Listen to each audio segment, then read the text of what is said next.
பக்த கோடிகளுக்கு அடியேனுடைய கருத்துக்கள்.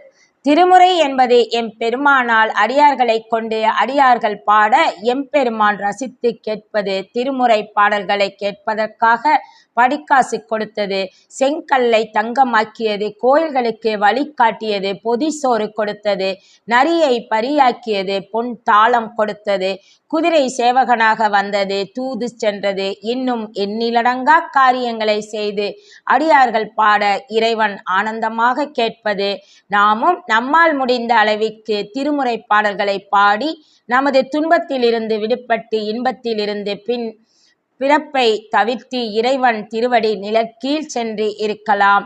திருமுறையில் உள்ள ஏதேனும் தங்களுக்கு விருப்பமான பாடல்களை மனப்பூர்வமாக எப்பொழுதும் மனதிற்குள் படித்து உணர்ந்து இறையருள் பெறுங்கள். திருச்சிற்றம்பலம்.